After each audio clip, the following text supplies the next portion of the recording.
बिस्मिल्लाहिर्रहमानिर्रहीम। Chapter 3 personality. Topic है personality theories. Personality theories में 4 थ्योरीज हम पढ़ेंगे। साइको एनालिटिक, जिसको हम साइको डायनामिक थ्योरी भी कहते हैं, trade theory, humanistic theory, social cognition theory. सबसे पहले psycho analytic view on personality पढ़ते हैं। साइको एनालिटिक व्यू किसने सबसे पहले पेश किया? फ्रॉइड ने पेश किया। और फ्रॉइड ने माइंड को 3 कंपोनेंट में डिवाइड किया, इड, ईगो और सुपर ईगो। और तीनों का आपस में इंटरेक्शन और कन्फ्लिक्ट की बात की। और इसकी बेस का तीनों का इंटरेक्शन और कन्फ्लिक्ट की बेस के ऊपर एक इंडिविजुअल्स की पर्सनैलिटी डेवलप होती है। ईगो टोटली अनकॉन्शियस है, जबकि ईगो और सुपर ईगो आपके पास कॉन्शियसनेस के अंदर आ जाते हैं। तीनों को हम फर्दर एक्सप्लेन करते हैं। जो इड है, इड में टोटली अनकॉन्शियस होता है। और आपके जो एक इन पर्सनैलिटी की जो बेसिस होती हैं, जो शुरू से एक इंसान दुनिया में आता है, वहाँ से उसकी इंसान की जो बायोलॉजिकल बेस बनती है, और उसमें का चंद एक इंस्टिंक्ट चीज़ें होती हैं जो इंसान के अंदर पाई जाती हैं, जो इंसान की लाइफ की मोटिव का बाइस बनती हैं। जिसमें उसने मिसाल दी है मोटिवेशन के हवाले से कि सेक्सुअल ड्राइव है, एग्रेसिवनेस है, या डिस्ट्रक्टिव ड्राइव है। ये इस तरह की खसूसियात हैं किसी भी इंडिविजुअल्स में, जो एक इंडिविजुअल्स के अंदर पाई जाती हैं, और उसको इंसान प्लेयर के लिए यूज करना चाह रहा होता है। इस तरह से ये नीड ही होती हैं, लेकिन प्लेयर पर्पज के लिए इंसान इसका इस्तेमाल करना चाह रहा होता है। Freud proposed that the mind is divided into 3 component। वो 3 component कौन से हैं? id है, ego है एंड सुपर ईगो है। And that the interaction and conflict among the component create personality। और इन तीनों का जो इंटरेक्शन है और कन्फ्लिक्ट है, वो मिलकर पर्सनैलिटी बना रहा है। फ्रॉइड की थ्योरी के मुताबिक id is the component of personality that forms the basis of our most primitive impulses. Primitive क्या होता है? कदीम है, बुनियाद कदी हमारी जो है कदीम बुनियाद की बेस के ऊपर जो है हमारी पर्सनैलिटी जो डेवलप होती है, वो किसकी बेस के ऊपर होती है? इड की बेस के ऊपर। The id is the component of personality that form, क्या फॉर्म करता है? Basis of our most primitive impulses. The id is entirely unconscious. Id जो है वो टोटली अनकॉन्शियस पर मुश्तमिल होता है। And is drived our most important motivation. और ये हमारी मोस्ट इंपॉर्टेंट मोटिवेशन का बाइस बनता है। और मोस्ट इंपॉर्टेंट मोटिवेशन कौन कौन सी है इंसान की जिंदगी में? इनमें जैसे सेक्सुअल ड्राइव, जिसके ऊपर हम नॉर्मली बात ही बहुत कम करते हैं, लेकिन ये देखिए हमारी बेसिक नीड के अंदर शामिल है। इसी तरह एग्रेसिव ड्राइव है, और आपके पास डिस्ट्रक्टिव ड्राइव है। According to Freud, id is driven by the pleasure principle. Id जो है वो प्लेयर प्रिंसिपल के ऊपर बेस करता है। The desire for immediate gratification, the desire for immediate gratification of our sexual and aggressive urge। आपके पास Freud के मुताबिक इड जो है वो टोटली प्लेयर प्रिंसिपल के ऊपर बेस करता है। और हमारी जो इमीडिएट डिजायर, जिनको हम हासिल करना चाहते हैं, अच्छा, वो आपके पास जैसे सेक्सुअल है या अग्रेसिव अर्ज है। और उसके वो देखो तो आगे फिर मिसालें दे के भी बता रहा है कि the id is why we smoke cigarette. Id में हम सिगरेट क्यों पीते हैं, हम अल्कोहल क्यों पीते हैं, हम पॉर्न मूवीज क्यों देखते हैं, हम लोगों से जो के मुतल्लिक जोक क्यों बनाते हैं, या इसी तरह के जो दूसरे हार्मफुल जो बिहेवियर हैं उसके हवाले से हमारा दूसरे लोगों के साथ इंटरेक्शन होता है। इसमें समटाइम हमारा प्रोडक्टिव एक्टिविटीज भी हम कर रहे होते हैं, प्रोडक्टिव एक्टिविटीज की कास्ट के ऊपर भी हम ये सारी चीजें कर रहे होते हैं। और सिर्फ किस लिए कर रहे होते हैं? हम अपने प्लेयर के लिए कर रहे होते हैं।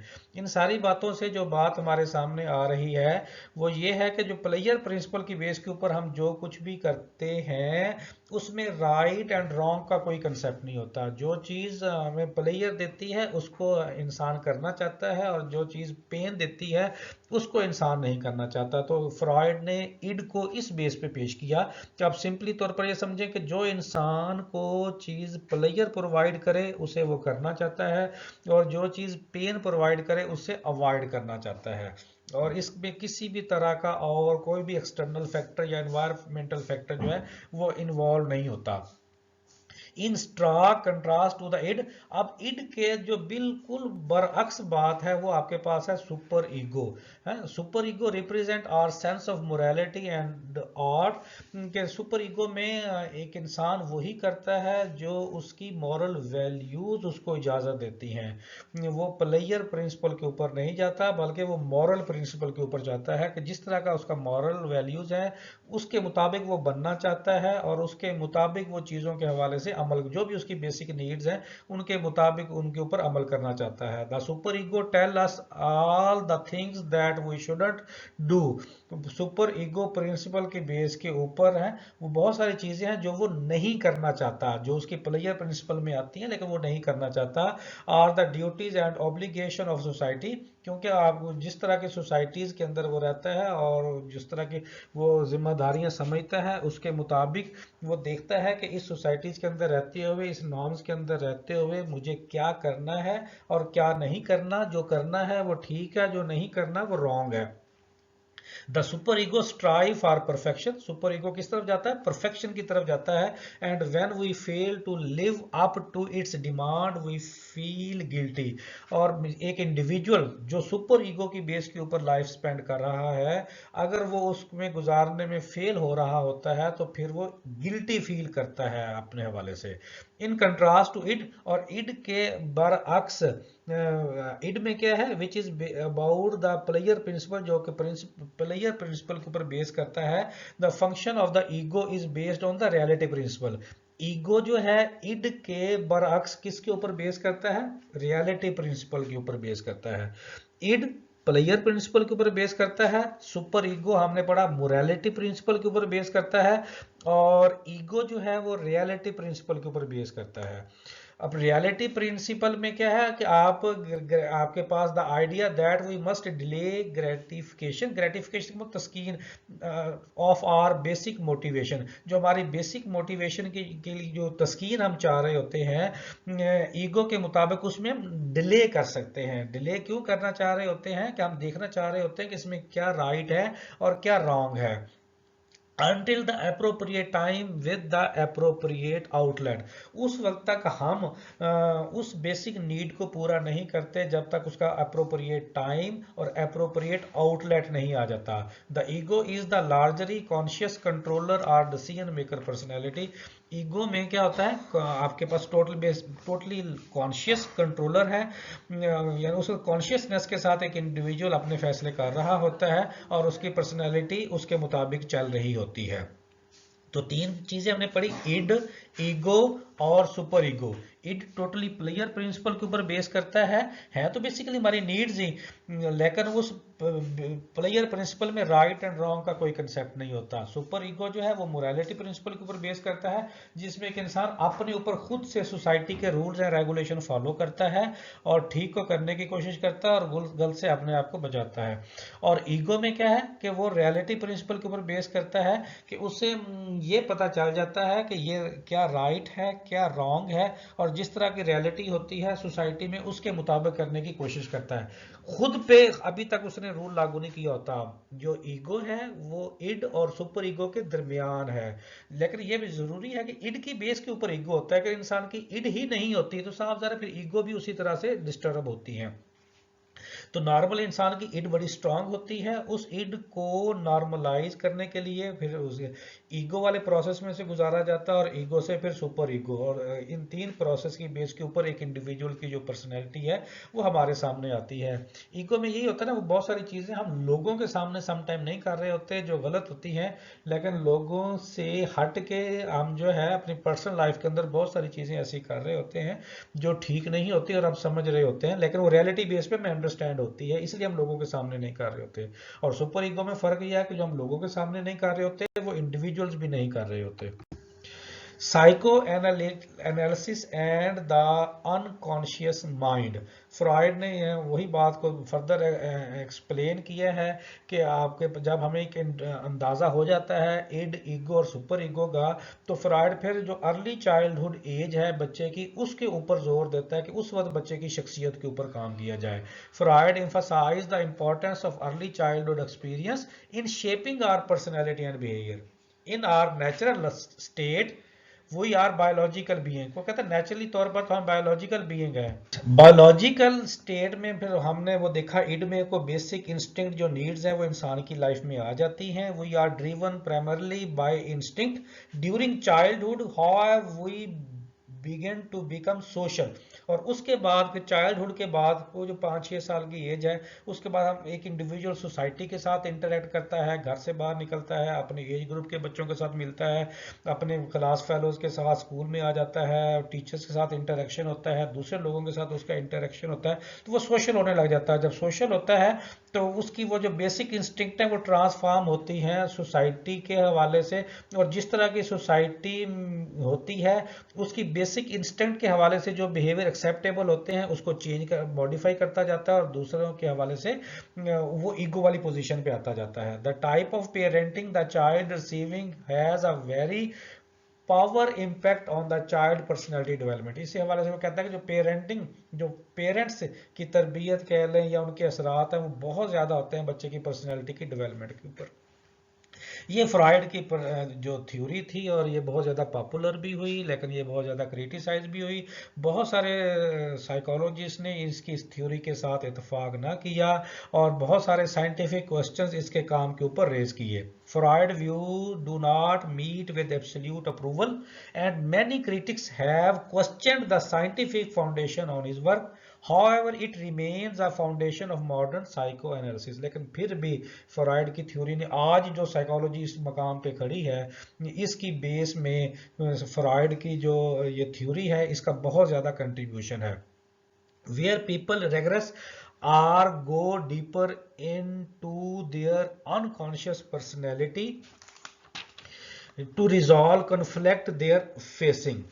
कि आप बहुत सारे पीपल आपके पास जहाँ पीपल रिग्रेस का मतलब रजू करना या बहुत ज़्यादा डीप जानना टू अनकॉन्शियस, अपनी अनकॉन्शियस पर्सनैलिटी की तरफ, बहुत सारे जो कन्फ्लिक्ट वो फेस कर रहे हैं उनको रिजॉल्व करने के हवाले से आज भी वो कहता है कि लोग इसकी थ्योरी को रजू करते हैं अपने कन्फ्लिक्ट को रिजॉल्व करने के हवाले से। दूसरा आ जाता है जी आपके पास trait theory of personality. Trait theory of personality में 5 पॉइंट्स बताए गए हैं। सबसे पहले ओपननेस ऑफ पर्सनैलिटी है। ओपननेस या ओपननेस का एक्सपीरियंस करने वाला जो ह्यूमन है, यानी कुशादगी रखना अपनी तबीयत के अंदर, अपने बिहेवियर के अंदर। Emphasize imagination and insight the most of all 5 personality traits. जो आपके पास 5 पर्सनैलिटी ट्रेड्स हम पढ़ेंगे उसमें सबसे ज्यादा एम्फसाइज जो है इमेजिनेशन और बसीरत के ऊपर ओपननेस के अंदर बताया गया है। People who are high in openness, वो लोग जो ओपननेस में बहुत हाई हैं, tend to have a broad range of interest. उनका जो रेंज ऑफ इंटरेस्ट है वो बहुत ज़्यादा होता है। रेंज ऑफ इंटरेस्ट बहुत ज़्यादा का मतलब ये होता है कि वो एक से ज़्यादा एरियाज में, एक से ज़्यादा चीज़ों में अपना इंटरेस्ट शो करते हैं और उसके हवाले से जानना, समझना और करना चाहते हैं। They are curious about the world and other people and are eager to learn new things and enjoy new experience. वो हमेशा जुस्तजू में रहते हैं दुनिया, नई नई चीज़ों की दुनिया में तलाश के हवाले से, दूसरे लोगों के बारे में जानने के हवाले से, नई नई चीज़ें लर्न करने के हवाले से और न्यू एक्सपीरियंस को इंजॉय करने के हवाले से। कॉन्शियसनेस, कॉन्शियसनेस में क्या है आपके पास कि आपके पास is one defined by high level of thoughtfulness, good impulse rate, जिसमें थॉटफुलनेस बहुत हाई लेवल पे होती है, आपके पास इम्पल्स कंट्रोल बहुत अच्छा होता है, और ऐसे इंसान जो होते हैं वो उनका जो बिहेवियर है वो गोल डायरेक्टेड होता है। Highly conscientiousness people tend to be organise, जो लोग बहुत ज्यादा बासूर या बाजमीर होते हैं वो बहुत ज़्यादा ऑर्गेनाइज्ड होते हैं और माइंडफुल, उनका जो माइंड है वो इन डिटेल चीज़ों के बारे में समझना जानने के हवाले से करता है, सतही बातें नहीं होती है। कोई एक बात सुनते हैं तो उसके मल्टीपल क्वेश्चंस उसके जहन में आते हैं, वो आगे का प्लान करते हैं, दे plan ahead, think about how their behaviour affect. वो ये भी सोचते हैं कि ये चीज़, ये सिचुएशन, ये इंडिविजुअल कैसे दूसरों के ऊपर असरअंदाज होता है। और वो हमेशा माइंडफुल ऑफ डेडलाइन, वो आखिरी हद जहन में रख के अपने काम को पाया तकमील तक पहुंचाते हैं। यानी वो टास्क ओरिएंटेड होते हैं ऐसे लोग ना, जो ईमानदारी के साथ अपना काम करते हैं, वक्त की अहमियत का ख्याल करते हैं और प्री प्लान्ड चीज़ों को तैयार करते हैं और एक से ज़्यादा एंगल से चीज़ों को देख के फिर उन सारे सवालात का जवाब ढूंढने की कोशिश करते हैं। एक्स्ट्रोवर्जन क्या होता है? आपके पास पर्सनैलिटी जो बहुत ज़्यादा जो सोशल होता है, जो पर्सन जो जो जिस जो जो लोगों के साथ घुल मिल के रहता है, जो लोगों के साथ इंटरेक्शन करता है, जो इमोशनली एग्रेसिव होता है, जो इमोशन बहुत ज़्यादा अपने एक्सप्रेस करता है, उस तरह की जो शख्सियत होती है वो एक्स्ट्रावर्जन के अंदर आती है। Extraversion is a personality. इस जो एक्स्ट्रोवर्जन भी पढ़ते हैं या एक्स्ट्रावर्जन भी पढ़ते हैं, वो भी लगा सकते हैं, ए भी लगा सकते हैं। इस पर्सनैलिटी की ट्रेड्स में एक्साइटेबिलिटी यानी पुरजोश होना, सोशेबिलिटी यानी मिलनसाज होना, टॉकटिवनेस बातें बातें करने वाला होना, असर्टिवनेस असरअंदाज होना, लोगों की मौजूदगी में अपने आप को शो करना, and high amount of emotional impressiveness, और हाई बहुत ज़्यादा जो इमोशनल इम्प्रेसिवनेस बहुत ज़्यादा हाई होना। पीपल हाई इन एक्स्ट्रावर्जन, जो लोग एक्स्ट्रावर्जन में हाई होते हैं, यानी उनकी जो शख्सियत होती है जिनमें एक्स्ट्रावर्जन ज़्यादा पाया जाता है, are outgoing and tend to gain energy. वो बहुत ज़्यादा आउट गोइंग होते हैं और बहुत ज़्यादा एनर्जी गेन करते हैं किसी भी सोशल सिचुएशंस के हवाले से। Being around other help them feel energise and excited, और दूसरों की मदद करते हुए वो बहुत ज़्यादा एक्साइटेड और एनर्जाइजिंग कैफियत को फील करते हैं। नेक्स्ट करेक्टरिस्टिक है एग्रीएबलनेस। एग्रीएबलनेस किस तरह की खासियत है? जिसमें ट्रस्ट होता है, आल्ट्रिज्म होता है, ठीक है ना, आपके पास kindness, affection and other pro social behaviour, ये जितने भी अच्छे अच्छे बिहेवियर हैं वो एग्रीएबलनेस पर्सनालिटी की ट्रेड्स में पाए जाते हैं। अच्छा, ट्रस्ट जैसे आपको पता है इत्मीनान होना, अल्ट्रिज्म यानी परहेजगारी होना, काइंडनेस मेहरबानी होना, अफेक्शन प्यार मोहब्बत, ये सारे वो बिहेवियर हैं जो अच्छे सोशल बिहेवियर के तौर पर पाए जाते हैं। People who are high in agreeableness, जो है वो लोग जिनमें एग्रीएबलनेस ज़्यादा हाई होता है, वो है tend to be more cooperative, वो ज़्यादा कोऑपरेटिव होते हैं। वाइल दोज, उनके मुकाबले में जिनमें एग्रीएबलनेस हाई नहीं होता, ये खसूसियात कम पाई जाती है, और जिनमें ये खसूसियात कम पाई जाती है वो मुकाबलाबाज होते हैं, लोगों से मुकाबले करते रहते हैं, और मैनुपुलेटिवनेस उनके अंदर पाई जाती है अक्सर, यानी जोड़ तोड़ करते रहते हैं लोगों के दरमियान, यानी ये कोई पॉजिटिव खासियत है, ये नहीं गिनी जाती। while those who low in their personality traits, जिनमें एग्रीएबलनेस लो होता है, tend to be more competitive, वो ज़्यादा मुकाबलाबाज होते हैं, and sometimes even मैनुपुलेटिव, और अक्सर जो है वो या समटाइम जो है वो जोड़ तोड़ में लगे रहते हैं। न्यूरोटिसिज्म, न्यूरोटिसिज्म भी पर्सनैलिटी की एक ट्रेट्स है, और ये कोई अच्छी ट्रेट वाली खासियत नहीं है।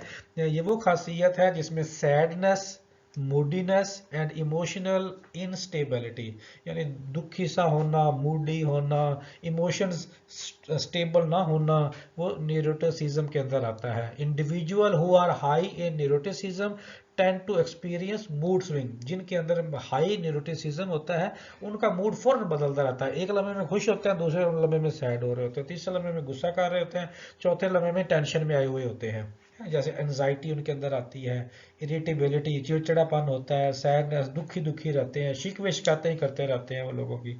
Those low in this personality, और जिसमें न्यूरोटिसिज्म कम होता है, अब जिनमें कम होगा उनकी शख्सियत फिर पॉजिटिव हो जाती है। Traits tend to be more stable and emotionally resilient, तो जिनमें साफ ज़ाहिर है कि न्यूरोटिसिज्म कम होगा, उनकी शख्सियत ज़्यादा इमोशनली स्टेबल भी होंगे और रेजिलेंट भी होंगे, इमोशनली रेजिलेंट भी होंगे। नेक्स्ट आपके पास पर्सनैलिटी ट्रेट है humanistic views on personality. Humanistic views on personality का जो बानी है या इसका जो सेहरा है वो इब्राहिम मास्लो के सर है। इब्राहिम मास्लो ने बताया कि वो इस बात पे बिलीव नहीं करता जो पहले साइकोलॉजी में बताया गया है कि एक इंडिविजुअल जो है उसकी शख्सियत में दो चीज़ें होती हैं, एक नेचर होती है, दूसरी नर्चर होती है। तो मैस्लो जो है वो इस बात को नहीं मानता या सिर्फ इतनी बात को नहीं मानता।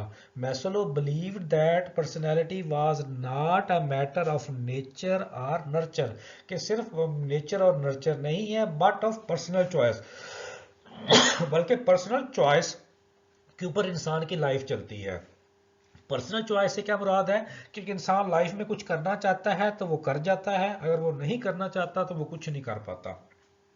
Specifically, he suggested that people possess free will and are motivated to pursue the things that will help them reach their full potential as a human being।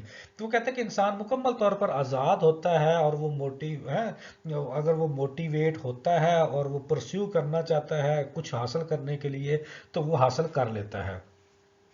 Maslow ने क्या किया, उसके लिए एक हायरार्की पेश की और जिसको उसने पैराडाइम, यहाँ पिक्चर तो मैंने शो नहीं की, तो एक पैराडाइम की पिक्चर उसने बनाई। सबसे पहले लो लेवल नीड पेश की, फिर हाई लेवल, फिर मोस्ट हाई जो है 2 से 3 स्टेप उसने बनाए। उसने कहा कि पहले इंसान का पहला दर्जा है वो उसकी बेसिक नीड्स हैं, जब तक वो उसकी इंसान की बेसिक नीड पूरी नहीं होती वो इंसान उससे ऊपर वाले दर्जे का नहीं सोचता। अच्छा, जब उसकी बेसिक नीड पूरी होती हैं तो फिर वो उसके ऊपर वाले दर्जे का सोचता है, जब उसकी ऊपर वाले दर्जे वाली नीड्स पूरी होती हैं तो फिर वो उससे भी ऊपर वाले दर्जे के बारे में सोचता है। लेकिन अगर उसकी बेसिक नीड ही पूरी नहीं होती तो वो फिर ऊपर वाले दर्जों के बारे में इंसान की सोच नहीं जाती। Maslow developed hierarchy of needs के हवाले से मैस्लो हिरार्की डेवलप करता है which typically is displayed as a pyramid. वो पैरामिड की शेप में बनाता है। The bottom tiers of the pyramid, जो पैरामिड का बॉटम है उसके ऊपर जो बेसिक नीड्स लिखता है, और बेसिक नीड्स में क्या है, फूड है। जैसे जब तक हमें हमें भूख लगी होगी तो हमें खुराक चाहिए, और हमें खुराक के लिए हमें कुछ भी करना पड़े हम करते हैं क्योंकि हमें खुराक चाहिए। खुराक मिलेगी तो हम इसके अलावा कुछ सोचेंगे ना। भूख खत्म होगी, जैसे पानी है, प्यास लगती है तो पानी चाहिए, नींद आती है तो सोना, अब नींद आ रही है तो सोना पड़ेगा, और तहफ़्फ़ुज़ के लिए शेल्टर चाहिए, खौफ वरना ज़हन में आ जाता है। तो ये बेसिक नीड्स हैं, तो सबसे पहले इंसान इसका सोचता है। These needs are so important that people act to meet them before doing anything else. ये वो बेसिक नीड्स हैं, किसी भी तरह की और काम करने से पहले इंसान पहले अपनी इन बेसिक नीड्स को पूरा करना चाहता है। Once those needs are met, जब ये नीड्स हमारी पूरी हो जाती हैं फिर इंसान दूसरे पैरामिड के लेवल की तरफ जाता है। वो पैरामिड क्या है, जो आपके पास नीड्स ऑफ सेफ्टी, शेल्टर मिल गया, उसके बाद सेफ्टी चाहिए, safety, belongingness and self esteem, अपनी पहचान चाहता है, अपनी सेल्फ स्टीम चाहता है? और उस तक अब ये जो आपके पास सेफ्टी, बिलोंगिंगनेस और सेल्फ स्टीम दूसरा दर्जा है। जब ये इंसान को मिल जाता है तो उसके बाद फिर वो फाइनल स्टेज की तरफ जाता है। वो आपके पास क्या है, सेल्फ एक्चुअलाइजेशन। सेल्फ एक्चुअलाइजेशन क्या होता है, अपनी पहचान, अपने इंसान अपने आप को मैक्सिमम पोजीशन पे लेके जाने की ख्वाहिश। Is the process of developing and growing in order to reach your true potential, यानी वो प्रोसेस है जिसके लिए इंसान अपने मैक्सिमम पोटेंशियल पे अपने आप को लेके जाना चाह रहा होता है। This said Maslow is a की मोटिवेटर ऑफ ह्यूमन बिहेवियर, और ये आपके पास मैस्लो का जो है की मोटिवेटर ऑफ ह्यूमन बिहेवियर है। 3 स्टेप्स बताएं, एक बेसिक है आपके पास जिसमें food, water, sleep and shelter है। दूसरा उसके बाद उसका upper level safety, belongingness and self esteem है, और उसके बाद फाइनल जो है वो आपके पास सेल्फ एक्चुअलाइजेशन है। Humanistic perspective emphasizes the importance of using free will to become the best human a person can possibly be। तो वही बताया गया है, हम इस बात को पहले भी एक्सप्लेन कर चुके हैं कि जब फ्रीली एक इंसान को मौका मिलता है तो उसके पास पूरा मुमकिन चांस होता है कि एक अच्छा इंसान एक माशरे के मुताबिक अपने आप को बनाने के हवाले से। It is different from the other theories, और ये बात जो है बाकी थ्योरी से मुख्तलिफ है, in believing that people are fundamentally good, कि इस थ्योरी के मुताबिक एक्चुअली जो लोग होते हैं वो फंडामेंटली गुड होते हैं। People are always looking for new way to improve, और लोग हैं अपने आप को इम्प्रूव करने के लिए, लुकिंग फॉर न्यू, नए तरीके देखते रहते हैं, लर्न एंड ग्रो, सीखते रहते हैं और ग्रो करते रहते हैं। से the humanistic and it's these choices that our personality and behaviour, और इसकी ये जो चॉइसेस हैं किसी भी इंडिविजुअल्स की पर्सनैलिटी और बिहेवियर बनाती हैं। तो ह्यूमनिस्टिक व्यू ऑफ पर्सनैलिटी में आपके पास ये है कि एक इंसान के पास फ्री विल है, वो जहां जाना चाहता है वो जा सकता है। फिर उसके लिए वो 3 स्टेजेस है ना, अगर उसकी पहली स्टेज पूरी होगी, बेसिक नीड्स पूरी होगी तो वो दूसरी की तरफ जाएगा, दूसरी पूरी होगी तो वो फाइनल स्टेज की तरफ जाएगा। लास्ट में आपके पास थ्योरी आ जाती है social cognition theory. Social cognition theory आपके पास इसमें टोटली एक इंडिविजुअल की जो पर्सनैलिटी है वो किसके ऊपर बेस करती है, इन्वायरमेंट के ऊपर बेस करती है, सोसाइटी के ऊपर बेस करती है, जिसके साथ इंटरेक्शन होना है और उसकी बेस के ऊपर एक इंडिविजुअल की पर्सनैलिटी है जो है वो डेवलप होनी है। और ये जो पर्सनैलिटी, इसके मुताबिक वो कहता है कि पर्सनैलिटी का कोई भी ऐसा फार्मूला नहीं है कि किसी बंद जगह पे इंसान को बिठा के उसको जो है तैयार कर लिया जाए, ऐसा पॉसिबल नहीं है, बल्कि उसको उस सोसाइटी के मुताबिक परवान चलाने के लिए उसको उस तरह का एनवायरनमेंट प्रोवाइड करना जरूरी है। और इस थ्योरी को जो पेश करने वाला पर्सन है वो अल्बर्ट बंदूरा है, और बंदूरा ने इसके ऊपर जो है बड़ी डिटेल से बताने की कोशिश की है सोशल कॉग्निशन थ्योरी, और उसके जरिए उसने एक्सप्लेन एग्जांपल दे के भी समझाने की कोशिश की है कि एक बच्चा अग्रेसिव बिहेवियर शो करता है और उसकी बेस के ऊपर उसे डॉल दी जाती है, तो रिवार्ड की सूरत में, तो देखने वाले जो बच्चे हैं वो डॉल के चक्रों में अपना बिहेवियर अग्रेसिव शो करेंगे कि अग्रेसिव बिहेवियर शो करने से डॉल मिलती है। तो उसका मतलब है कि जिस तरह का सोशली इन्वायरमेंट होता है उसी तरह से बच्चों का जो है माइंड बनता है। जैसे पहले बच्चों को जिस तरह के वो ड्रामे दिखाए जाते थे, घरों के बच्चों की शख्सियत उसी तरह से रिफ्लेक्ट होती थी, या कार्टून्स। अब जब जैसे मिसाल के तौर पर ये ड्रामा अर्तुगरुल चला, तो अब छोटे छोटे बच्चे भी वो तलवार टाइप हाथ में पकड़ के शू शां कर रहे होते हैं और उन्हें लगता है कि ये हीरो करेक्टर है, और इस तरह से करना जो है वो लोगों को बड़ा पसंद आता है और अप्रिशिएट किया जाता है। तो बच्चे जिस तरह का चीज दिखा के रिवार्ड दिखाया जाता है, चीज अच्छी पेश की जाती है, बच्चे वैसा बिहेवियर पेश करने की कोशिश करते हैं। The social cognition theory views personality through the lens of our social interaction. So instead of developing in black box, our personality traits interact with our environment to influence behavior. कि वही कि black box में नहीं बल्कि environment के साथ interact करके हमारा जो बिहेवियर के ऊपर उसके सारे असरात डेवलप होते हैं, उससे शख्सियत बनती है। This gives a much clearer view of the effect that other people on our personalities. The pioneer of the social cognition theory is a scientist named Albert Bandura. He argued that when people see someone gaining benefit from certain behavior, they copy that behavior in order to earn similar reward. His famous experiment saw a child being rewarded a doll for punching a doll. When other children were shown the video, they acted in a similarly aggressive way to earn reward. That personality traits may be learned. तो इस तरह से social cognition में सारा environment के साथ बंदोरा करता है कि इंडिविजुअल लर्न करता है। उसके लिए उसने एक एग्जांपल दी, एक्सपेरिमेंट किया कि उसने पंचिंग डॉल की बेस, एक इंडिविजुअल जब वो पंचिंग डॉल करता है जिसकी बेस के ऊपर उसे डॉल रिवॉर्ड में दे दी जाती है, तो बच्चे भी रिवॉर्ड हासिल करने के लिए अपना अग्रेसिव बिहेवियर शो करते हैं। Social theory and reciprocal determinism. आपके पास social theory and reciprocal determinism से क्या मुराद है कि मिसाल के तौर पर एक बच्चा जो है उसने किसी घर में उसे रखा गया जहाँ पे गालम गलूच होता था, शाउट बिहेवियर होता था, बच्चा अब्यूसिव लैंग्वेज सुनता था, तो बच्चे ने वही कुछ सीखना शुरू कर दिया। और जब वो इस तरह सीखना शुरू कर दिया तो सोसाइटी में आया, तो उसने चूंकि सिर्फ यही सीखा था तो उसने ये समझा कि सोसाइटी में भी यही कुछ होता है। तो जिस तरह वो चूंकि वो सोसाइटी में आके गालम गलौज और इस तरह का बिहेवियर उसने शो किया, और रिएक्शन में भी यही चाहता है कि लोग भी आगे से इसी तरह से गालम गलौज और इस तरह के जो बिहेवियर है वो दिखाई देते हुए मिले। तो ये रेसिप्रोकल डिटर्मिनेशन में आ जाता है। The social cognition theory has a lot of traction in public health circles where it uses to explain how past experience can create and reinforce behavior in the present.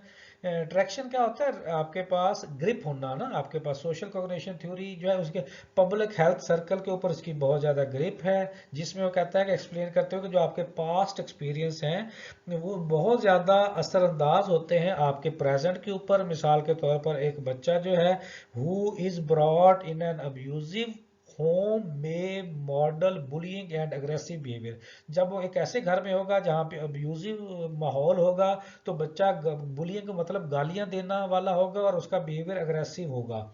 This child might also have been expectation of further abusive, वो और बच्चा further भी expectation करेगा कि वो आपके पास ज़्यादा गालियां देने वाला उसे माहौल मिले या वो गालियां दे, because that is all he has no, क्योंकि वो सिर्फ यही कुछ ही तो जानता है, यही उसने माहौल देखा, यही वो चाहता है, यही वो करना चाहता है, यही वो सुनना चाहता है। Bandura called this the principle of reciprocal determinism, Bandura ने इसको रेसिप्रोकल ऑफ डिटर्मिनिज्म का नाम दिया। The idea that trait environment and behaviour all interact and influence on each other, और उसने कहा कि आपका इन्वायरमेंट है, आपका बिहेवियर है, आपकी ट्रेट्स हैं, ये सारी की सारी एक दूसरे के ऊपर असरअंदाज होती हैं। इस तरह से हमने 4 थ्योरीज को डिस्कस किया। फ्रॉइड की थ्योरी को पढ़ा, एनालिटिक आपके पास साइको एनालिटिक थ्योरी को पढ़ा हमने, ट्रेड थ्योरी को पढ़ा हमने, बंदोरा की बातें हमने पढ़ी। आपके पास ये सारी बातें जो है डिस्कस करने के बाद बहुत सारे पर्सनालिटी के जो व्यूज़ हैं वो हमारे सामने आए। उम्मीद है कि आपको पर्सनालिटी थ्योरीज में जो बातें हमने डिस्कस की हैं काफ़ी हद तक उसकी अंडरस्टैंडिंग हो गई होगी। इसके साथ ही आपसे इजाज़त चाहते हैं। अल्लाह हाफिज़।